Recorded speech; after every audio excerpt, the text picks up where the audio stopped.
Hey everyone, I have turned my entire backyard into a butterfly garden. Florida gardening is so fabulous because we have such a long growing season that if there's a mild winter, we can have butterflies year round. And even though I say it's a butterfly garden, when you plant a butterfly garden, you also naturally plant a pollinator garden as well. And it's really fabulous. So I've been doing a lot of work recently getting this garden filled with flowering plants. But I have another garden space down at the other end. Well, kind of in the middle there where that raised planter is, and we're going to get some more seeds growing in there. Right now in this garden space, I have some lyre leaf sage that I grew from seed. Lyre leaf sage, I have some right here behind me, is a gorgeous Florida native plant, and pollinators love it. Let me take you in close so you can see how gorgeous the little seedlings are going to be when they grow in. It's got a fabulous dense cluster of large leaves at the base. And then as it comes up when it's blooming, the typical sage flowers, they're like a purpley kind of lavender color. But what I love about it is how large and full it is. So imagine a whole cluster of those right over in that garden space there. It's going to be beautiful. So we're just going to scatter some seeds in behind there and in all those empty spaces so they can grow in. And also in my raised planter, you know, I've been trying to get zinnias to grow there and things keep eating them. So I've got the cayenne pepper down that we talked about in the last video. And we're gonna try putting more zinnia seeds in there and see if the cayenne pepper doesn't do the trick of deterring rats from eating my seedlings. So let me go show you what seeds I have collected for this spot. Some of these I've shown you before, but I've got 2 packages of Cosmos. We're just going to scatter some of these in that area. And then I've got these Dame's Rocket and some Delphinium, Rocket Larkspur. 1,000 seeds, 5,000 seeds. Surely some of these will grow. Remember, these are the ones that I read in an article like a top favorite of swallowtail butterflies, so we had to get them. I actually ordered another one and the seeds came in. They're inside, but I'll have to go grab those too. And I have some California Giants that I think I might sprinkle in. No, I'm gonna do something else with these. I know what I'm gonna do with these. They're gonna be for another time. I also ran to Lowe's and I picked up something. I showed you earlier that you can make your own seed starter, but that's a process. And when I was at Lowe's, I was getting some more of those mini trellises, and well, I'll show you what I bought because that's always fun to show. But they had their Jiffy seed starter soil, and it was like $7. I was like, I'm buying some. So I got 2 bags and we're going to sprinkle that down on top of the seeds to help them out. All right, let me show you what I bought at Lowe's and then we'll go get started on our seed starting project. Oh wait, but there's something else too. There's butterfly that wants to fly. So let me show you what I bought at Lowe's, then we'll let a butterfly fly and then we'll get started on our seed planting project. First of all, I got this huge planter. This thing was only $25. It's really big. And I'm going to use this to make another wetland garden planter. You'll see that in a future video. I picked up 4 more of these little trellises because you know how I love them and I'm using them all over. I have 2 hanging baskets that needed new coconut decor liners, so I grabbed a couple of those. And then, I mean, look at how much seed starting mix there is in here. And I don't have to sit and scrape it all through the little strainer thing. $7. I was like, well, it's 7 and change, but I was like, I'll take it. I got 2 of them. Okay, let's go let this gorgeous butterfly fly. This is a Polydamas swallowtail. I'm pretty sure that's all I have left. I think all of my giants closed. No, I have one more giant swallowtail. I do have a good number of Polydamas, and I need some eggs. Oh, almost got out. Oh. You were close, little one. Okay. Oh, there we go. Don't go too far. Oh, it's back there. Come on, land. Land so I can come take pictures of you.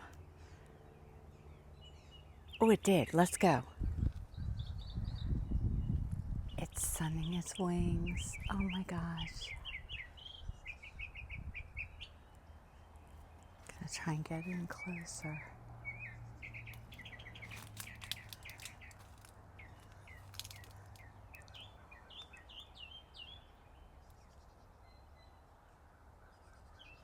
So beautiful.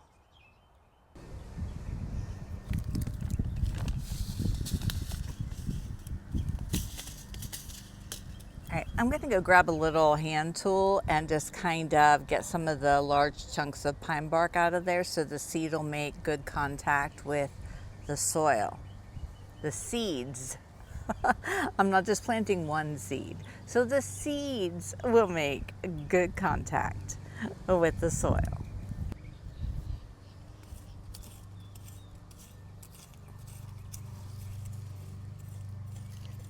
There's a few weeds in here, which I don't mind so much, but since I'm doing a little loosening up and moving around the soil, I'll just take a few of those out.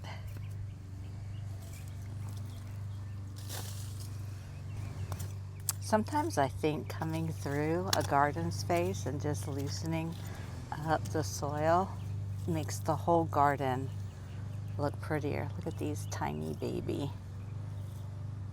dwarf Mexican sunflowers coming in. There's some more right here.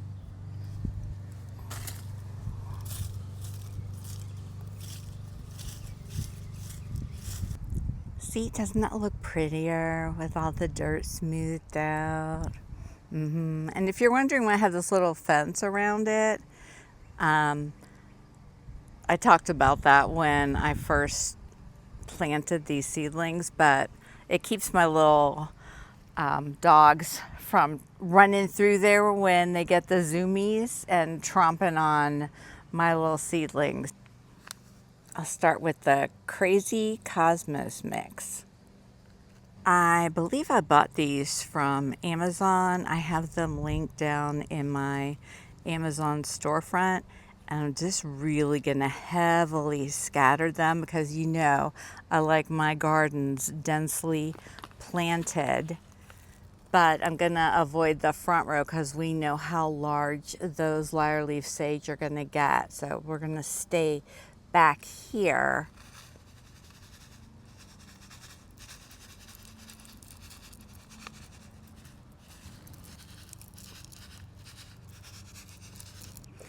Next is going to be the Dame's Rocket. I got these on Amazon too. They're Outside Pride seeds. I've bought a lot of seeds from Outside Pride on Amazon and they tend to always do well. And then the Rocket Larkspur.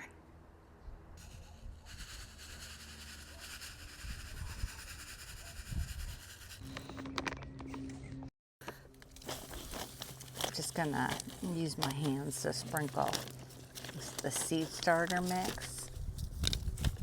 kind of just like a little, oh, look how nice that is. Just like a little layer.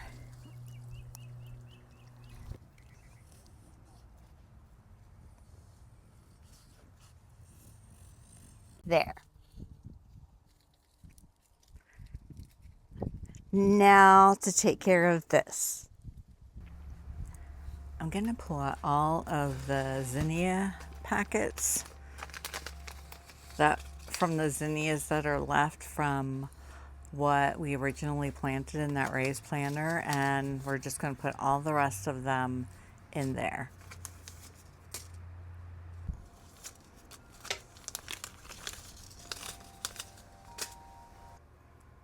I'll just put them all in there. It looks like a lot of packets, but there's really only a few seeds left in each one.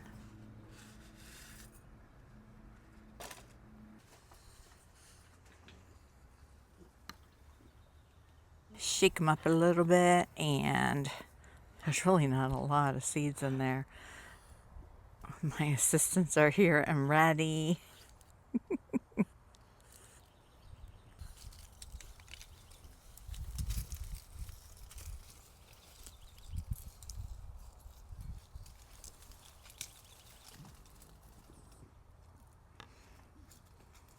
And I'll toss a little bit of the seed starter on top.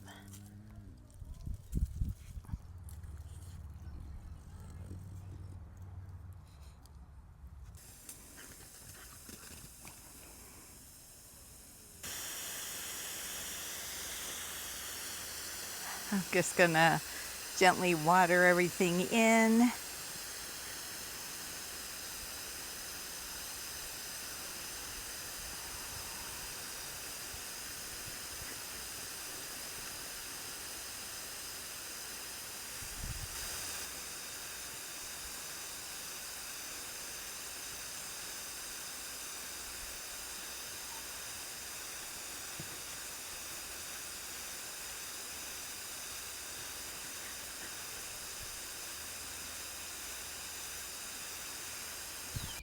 And now to add a little frosting.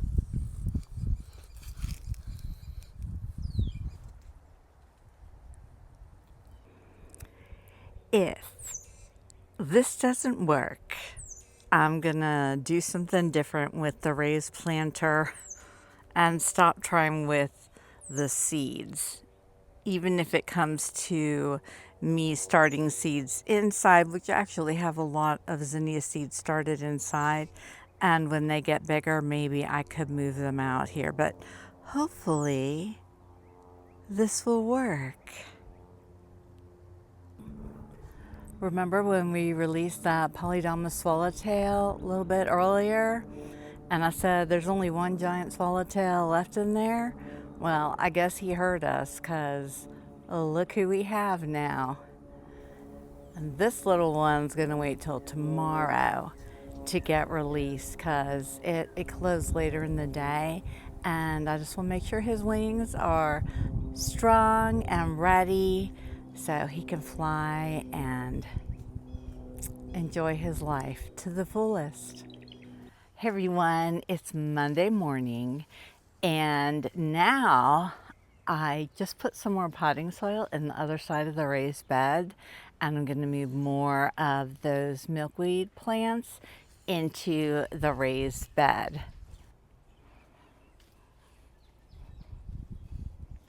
I should get probably, let me see, maybe 9 in here. You know, I do like to put things close together. I was tempted to put like another one there and there. We'll see how it goes and how many I actually have.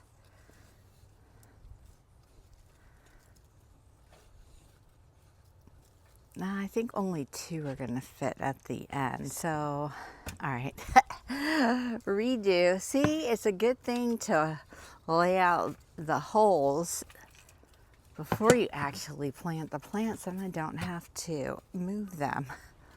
2, 3, 4. Let's try that. 4 down the center. And then 3. 1, 2, 3. 1, 2, 3. That should work. All right, I'm only going to take the ones that actually have growth, so I might not even have 10. This little group right here, they're just all sitting there. They don't seem to be doing much of anything. But this one has some growth, so let's grab it.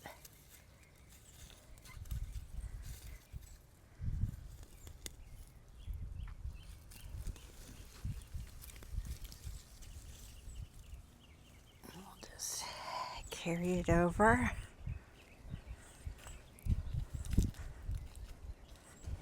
And let me just lay it there, make my hole a little bit bigger. There you go. And we'll just set you in right there.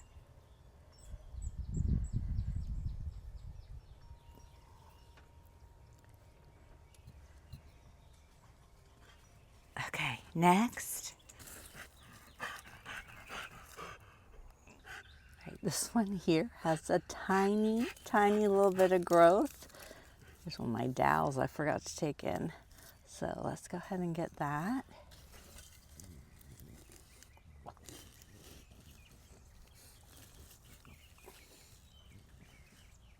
at those beautiful roots. Wow, that's got a huge root system. That's going to be fabulous.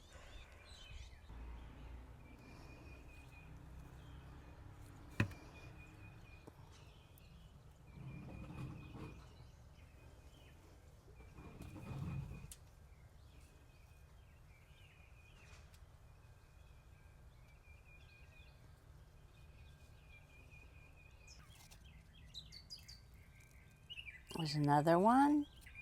Oh, look at that one.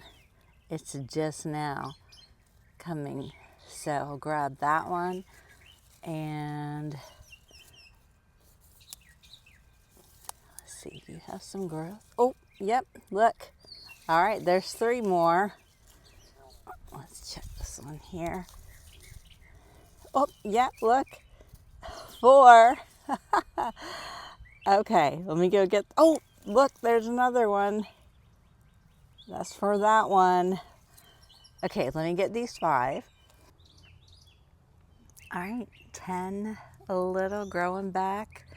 Milkweed plants moved to my raised bed. There's still more down there, and I'll probably leave them, see how they do, and if rats keep coming for them, maybe I'll get another raised planter.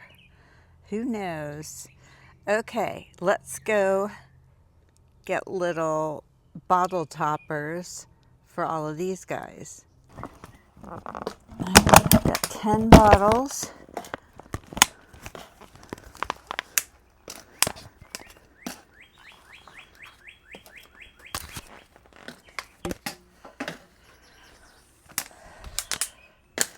No lids.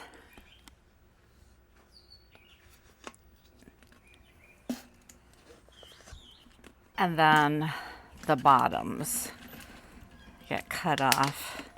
So you guys, I just walked over by the butterfly chrysalis enclosure, and there is a polydamas enclosing, and that giant swallowtail from in there is still there. So hopefully we'll release those later.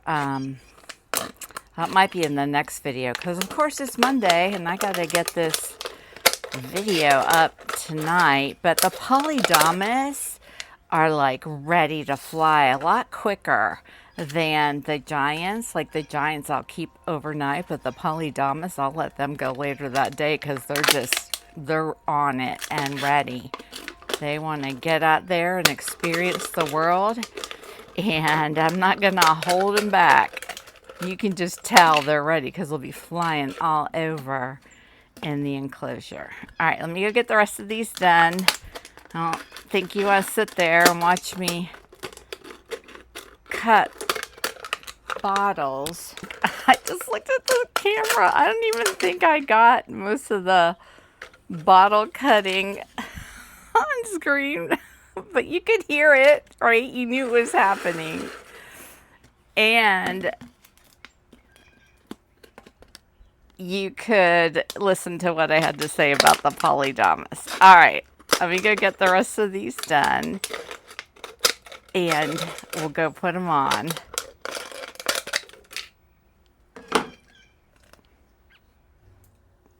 You know, I was just stacking up these little bottoms. Look, they look like little flowers. Like, I could probably do something artsy with them. Somehow paint them and stick them on something. I don't know, but maybe I'll hold on to them for a little bit, see if a creative idea comes along. These are the bottoms of the water bottles. You know, a friend of mine has been learning about how to take leaf petals and turn them into watercolors. And I might, like, if she does another class, I might go with her sometime and learn about that. But these might be nice little trays, like, to hold the watercolors in. If they're, like, just a one use and dispose of, they wouldn't be good for storage. I don't know. Just a thought. They'd be good for organizing, like, tiny beads in if you're working on a project. Okay. All right. I'll stop talking. There's the polydama swallowtail in there, drying its wings. And then here's the little giant right here by us.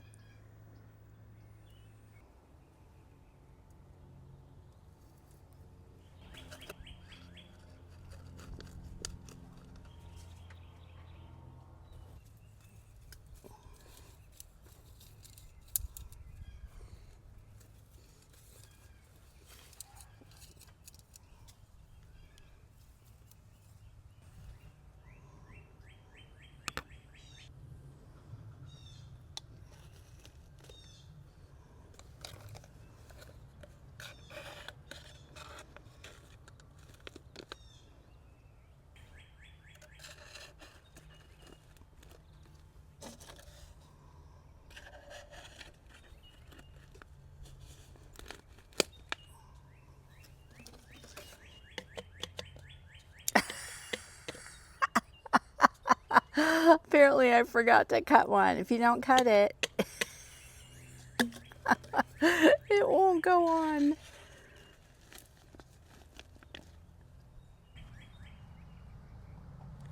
Okay. I'll just give them a little bit of water later. And just so you can see how well they're doing, look at this one. This is one of the ones I moved before. It's really growing in nicely. Okay, you guys, just a little chat about swamp milkweed, Asclepias incarnata. It is native here in Florida. It is one of the best natives to use for a butterfly garden for monarch butterflies in Florida. Another good one is Asclepias perennis. There's also Asclepias humistrata. I think it's pineland.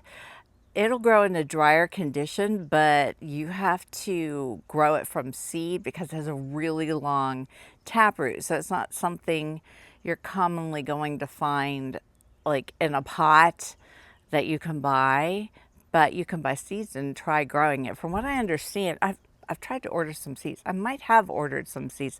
I've ordered so many things, I don't even know what I've ordered. But I do intend to try growing some.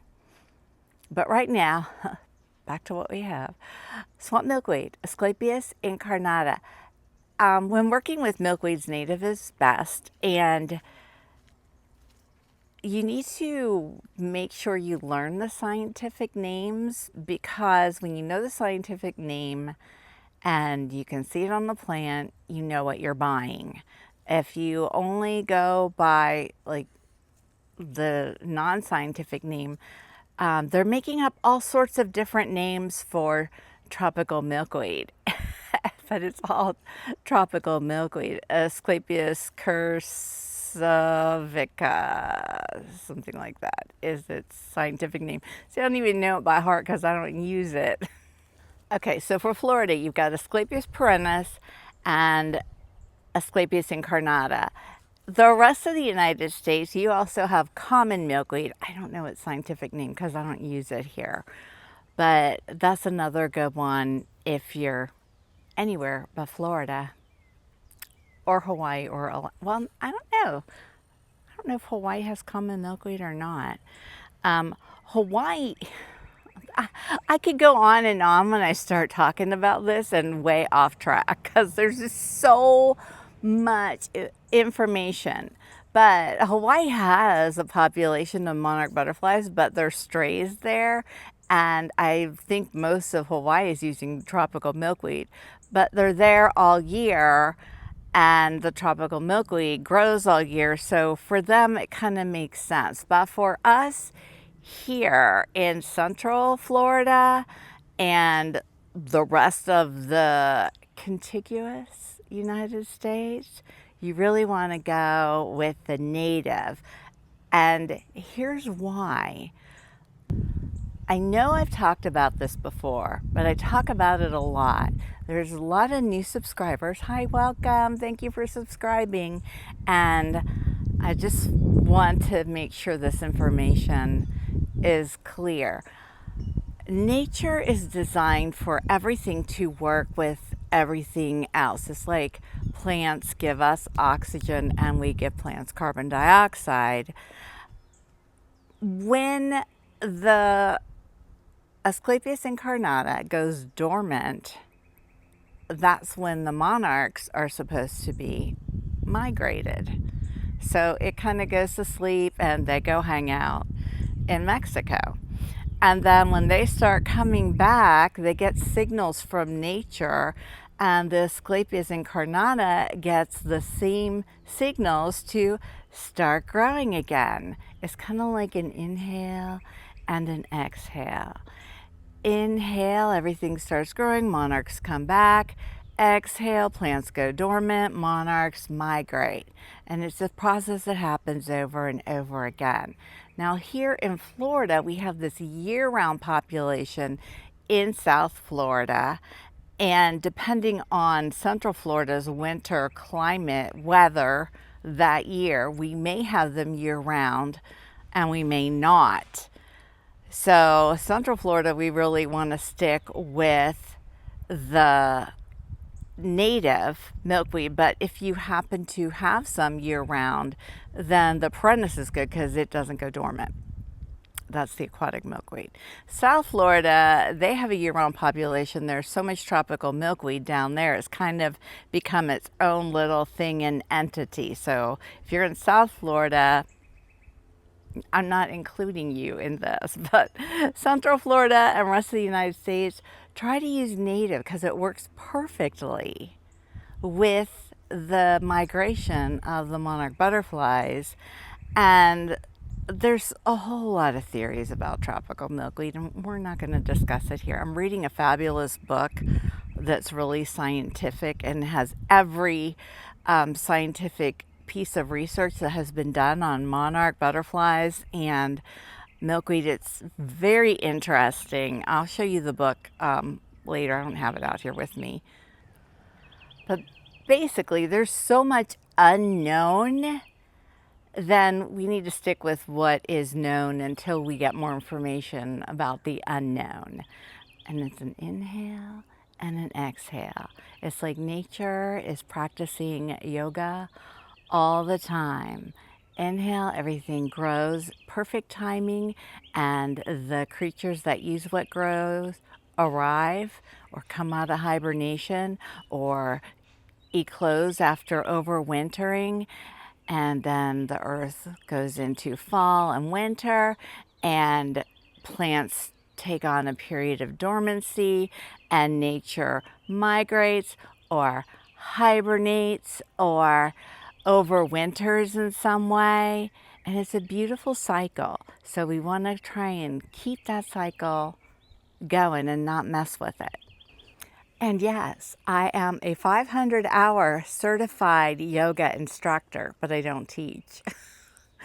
So I know my inhales and my exhales.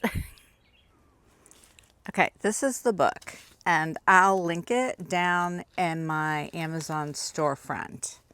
Monarchs in a Changing World, Biology and Conservation of an Iconic Butterfly. And it's super scientific. Like, there's a lot of scientific data in here where they show you the results. There's a lot of scientific terminology. So you know, if you're comfortable reading very much informational scientific text, you would probably love this. If you look at me in here highlighting, wonder why I circled this. Oh, it's fascinating because it predicts what could happen. I'll talk to you again. I'll talk to you in a minute. But I wanted to show you, it is, oh, here, it's published by Cornell University. So it's really, really good. Now, it takes me a while to read this book because it's a lot to digest. I'll read like 10 pages and then I have to kind of let it absorb in. And it really makes it clear how much more research needs to be done, but it's really, really interesting. So, highly recommend. I'll link it in my Amazon storefront, and I'd love to know if you buy it, and if you read it, we can chat about our thoughts of it. We could start a butterfly gardening book club.